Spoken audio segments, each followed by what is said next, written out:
क्या हुआ जब पुनर्जन्म के 10 सालों बाद एक मुस्लिम लड़का पहुंचा प्रयागराज महाकुंभ मेले में, फिर वहां पर एक नागा साधु को देखकर पापा पापा चिल्लाने लगा।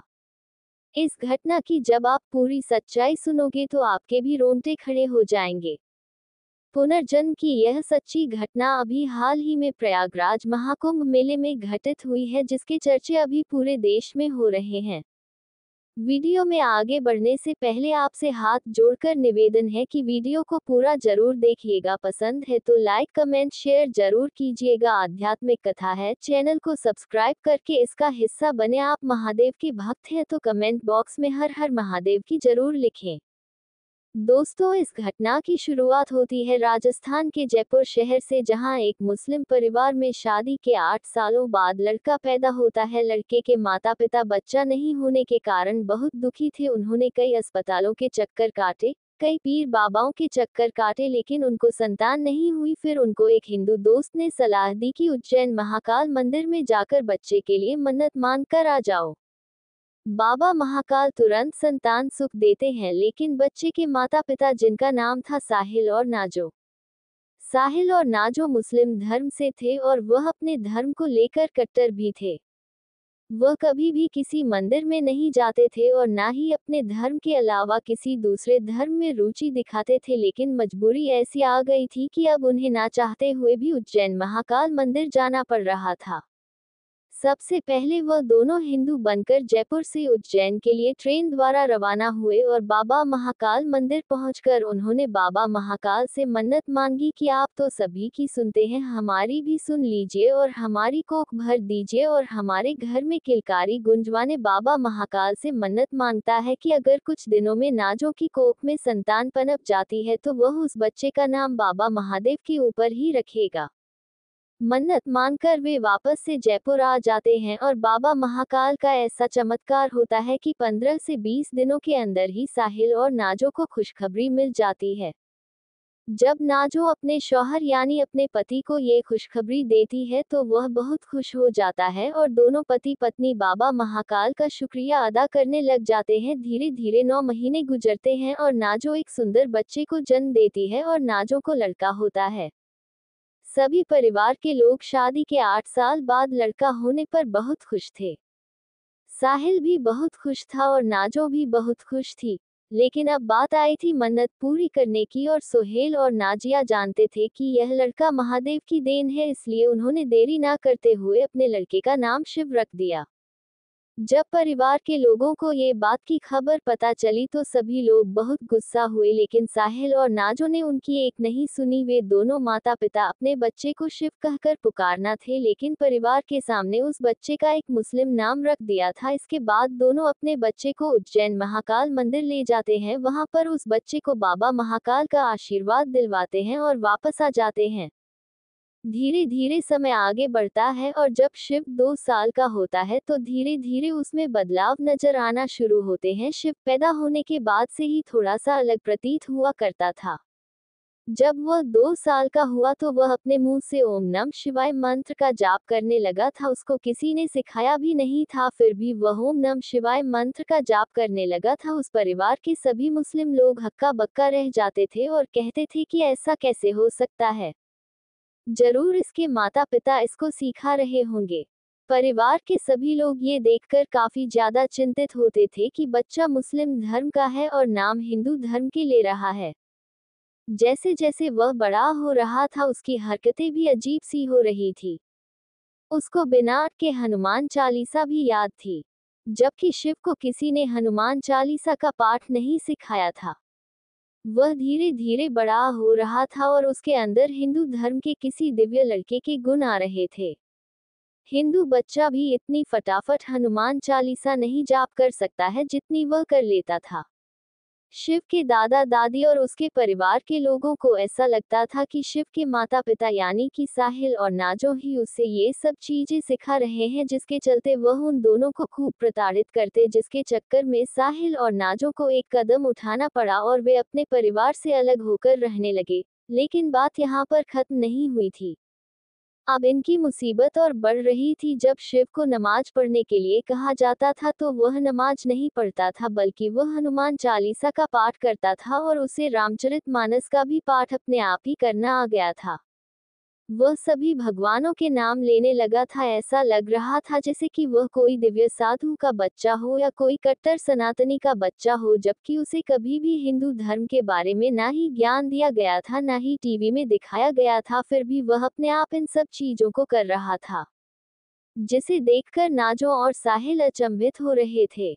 शिव को जब मस्जिद ले जाते थे तो वह वहां भी कलमा पढ़ने के बजाय हाथ जोड़ता था और हाथ जोड़कर ही दुआ मांगता था, जिसे देखकर वहां के मौलवी भी काफी अचंभित होते थे और इसकी शिकायत अपने माता पिता से करते थे। शिव की इन्हीं हरकतों के कारण उसके माता पिता ने उसको कभी भी मदरसा तक नहीं भेजा था। शिव अक्सर अपने माता पिता से मंदिर जाने की जिद करता रहता था। उसके माता पिता उसकी ना चाहते हुए भी जिद पूरी करा करते थे। अब शिव धीरे धीरे और बड़ा हो रहा था। करीब वह 8 साल का हो चुका था। अक्सर शिव के सर में बहुत दर्द हुआ करता था, जिसके चलते उसको हॉस्पिटल ले जाना पड़ता था, लेकिन वहां के डॉक्टर भी कहते थे कि सब कुछ सही है, इसको कोई परेशानी नहीं है, बल्कि आपका बच्चा शिव तो और ज्यादा तीव्र बुद्ध का है। शिव अपने स्कूल में भी काफी अच्छे नंबर लाकर पास हुआ करता था। उसका दिमाग आम बच्चों से काफी ज्यादा तेज था। एक दिन जब उसके स्कूल में कृष्ण जन्माष्टमी का त्योहार मनाया जाना था तो वे स्कूल के टीचर और प्रिंसिपल बच्चों को कहते हैं कि आप में से जो भी कान्हा बनना चाहता है वह यहाँ मंच पर आ जाए, तो उनमें से शिव भी उठकर मंच पर चला जाता है। लेकिन उसके टीचर और प्रिंसिपल कहते हैं, बेटा तुम तो मुस्लिम धर्म के हो, तो तुम कान्हा कैसे बन सकते हो? तुम्हारे माता पिता तुम्हें कान्हा नहीं बनने देंगे। तो इसके जवाब में शिव अपने टीचर को कहता है, नहीं मुझे कान्हा बनना है और मेरे माता पिता मना नहीं करेंगे। तो उसके टीचर मान जाते हैं, लेकिन वह टीचर और प्रिंसिपल उन बच्चों को कहते हैं कि तुम लोगों को अगर कृष्ण बनना है तो हमें महाभारत का पाठ करके सुनाना पड़ेगा। महाभारत में क्या हुआ था, कहाँ हुआ था, कब हुआ था, इसके बारे में तुम्हें मुझे बताना पड़ेगा, और जो भी अच्छे से बता देगा उसे कान्हा बनाया जाएगा। वहाँ के टीचर सभी को एक दिन का समय देते हैं और कहते हैं, तुम घर जाओ और अपने घर जा जाकर महाभारत का पाठ अपने माता पिता से पढ़कर आना।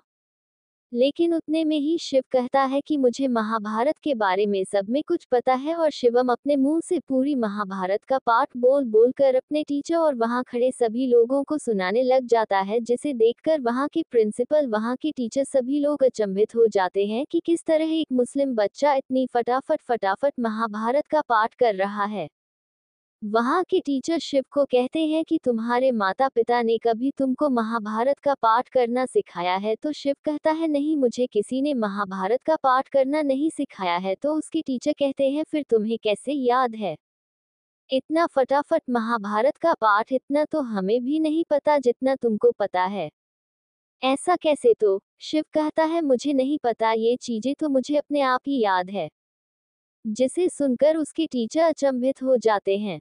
इसके बाद समय आगे बढ़ता है, लेकिन शिव के सर का दर्द कभी भी कम नहीं हो रहा था। वह अक्सर अपने सर के दर्द से बहुत ज्यादा परेशान रहता था। उसके सर में कभी कभी इतना तेज दर्द होता था कि वह सहन तक नहीं कर पाता था, जिसे देखकर उसके माता पिता यानी कि नाजो और साहिल भी डर जाते थे। अब शिव 10 साल का हो चुका था और बात सन 2025 की है।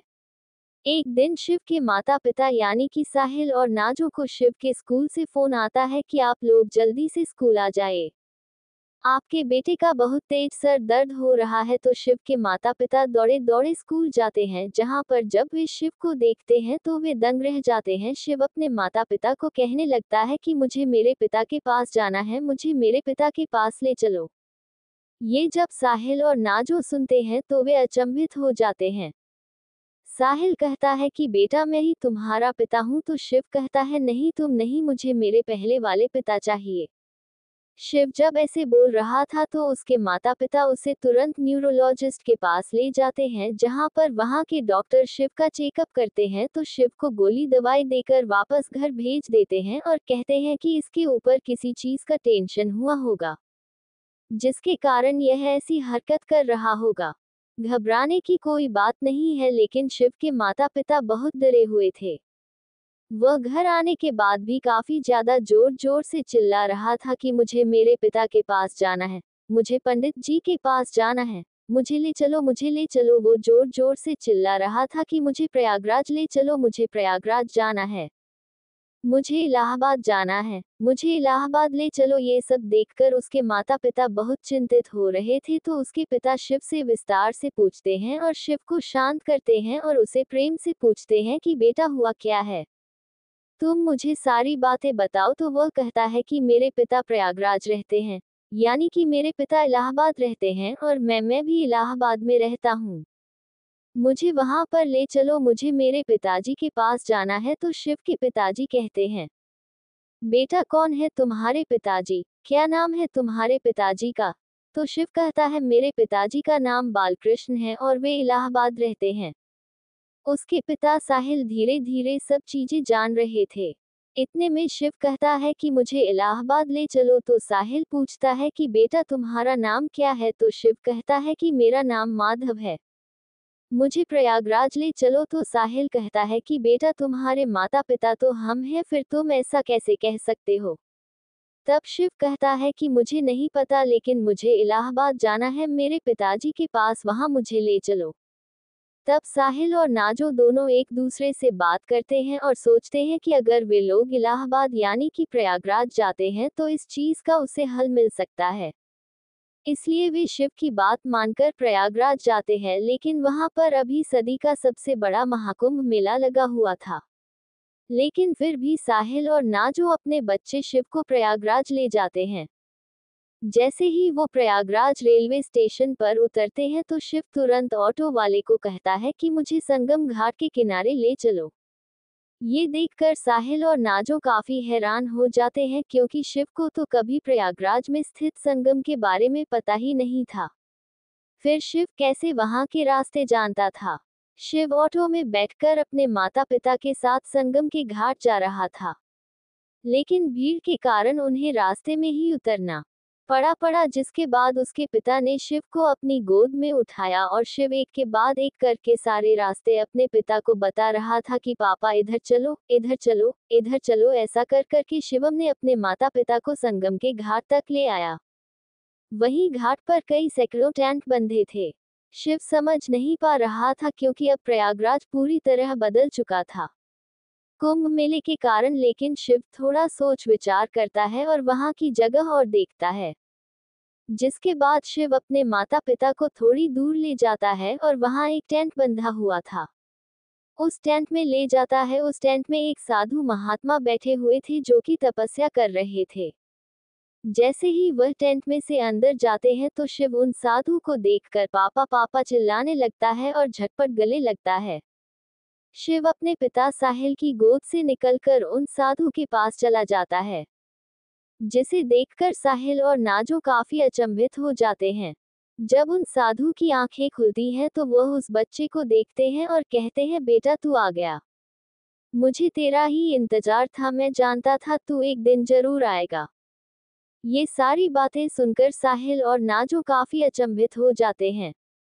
वह पूछते हैं कि बाबा ये कैसे हो सकता है, ये रोजाना आपका नाम ले रहा था कि मुझे पापा के पास ले चलो, मुझे पापा के पास ले चलो।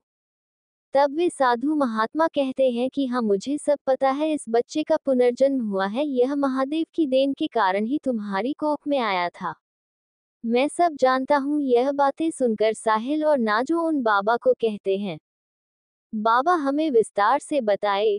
तो वे बाबा सारी जानकारी बताने लगते हैं और कहते हैं कि यह पिछले जन्म में मेरा बच्चा माधव था, मैं पंडित था और मेरी पत्नी एक पंडिताइन थी और हमारे शादी के 8 सालों बाद ये बच्चा हुआ था, जिसका हमने नाम माधव रखा था। माधव शुरू से ही काफी तीव्र था बुद्धि में, माधव को हमने हिंदू धर्म में काफी ज्यादा लीन कर दिया था। माधव को हमने हनुमान चालीसा सिखाए, रामचरितमानस सिखाया, महाभारत सिखाई, उसे हिंदू धर्म के बारे में सभी ज्ञान दिए थे।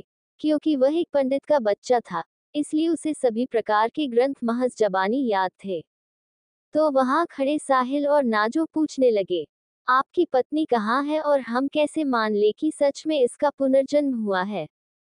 हमें विश्वास नहीं हो रहा है तो वे बाबा विस्तार से बताते हैं कि जब ये बच्चा यानी कि माधव 16 साल का था तब इलाहाबाद में हिंदू मुस्लिम दंगे हुआ करते थे और मेरा घर मुस्लिम मोहल्ला में ही था। पूरे मुस्लिम मोहल्ला में केवल एक पंडित का घर था जो कि मेरा घर था और वह दंगे हुए तो उन सभी मुस्लिमों ने मेरे पूरे घर में आग लगा दी, जिसमें जलकर मेरी पत्नी की मृत्यु हो गई थी। मैं अपने बच्चे माधव को लेकर वहां से भाग ही रहा था, लेकिन इतने में उन लोगों ने मेरे हाथ से माधव को छीन लिया और उसको वहीं पर लाठी और डंडों से पीट पीट कर मार दिया था, जिसे देखकर मैं पूरी तरह से अंदर ही अंदर खत्म हो चुका था। इसके बाद मैंने संन्यास ले लिया और मैं यही संगम के घाट पर आकर, जहां मैं हमेशा अपनी पंडित की पदवी पर बैठा हुआ रहता था, वहीं पर आकर मैंने संन्यास ले लिया और यहीं पर मैंने तपस्या करना शुरू कर दी थी। जिसके बाद शिव भी कहता है कि हाँ, मुझे भी अब धीरे धीरे चीजें याद आ रही हैं। शिव अपने पिता से यानी कि उन साधु बालकृष्ण से गले मिलता है और वे साधु भी अपने बच्चे माधव से गले मिलकर बहुत खुश होते हैं। शिव कहता है कि मुझे आपके साथ रहना है, लेकिन बालकृष्ण जी शिव को मना कर देते हैं और कहते हैं, बेटा ये तुम्हारा नया जन्म है और इस जन्म में तुम्हारे माता पिता यही हैं। इन्होंने तुम्हें काफी अच्छे संस्कार भी दिए हैं और मैंने तो अपना जीवन त्याग दिया है। मैं अब संसारिक मोहमाया त्याग चुका हूँ और एक साधु बन चुका हूँ। तुम अब अपने इन्हीं माता पिता के साथ रहो। ये सुनकर शिव काफी रोता है, लेकिन वह एक समझदार बच्चा था। उसने अपने इस जन्म के माता पिता को ही अपना माता पिता माना और वह वापस से अपने माता पिता के साथ ही अपनी दुनिया में चला गया। शिव ने संगम में डुबकी लगाई, कुंभ मेले में स्नान किया, उसके साथ साथ उसके माता पिता ने भी संगम में डुबकी लगाई और कुंभ मेले में स्नान किया और वे वापस से जयपुर चले आए। तो दोस्तों, इस पुनर्जन्म की सच्ची घटना कैसी लगी कमेंट करके जरूर बताएगा। क्या आप सच्ची घटना में बिलीव करते हैं या नहीं? अगर करते हैं तो कमेंट बॉक्स में हर हर महादेव जरूर लिखें और चैनल को सब्सक्राइब करें। धन्यवाद।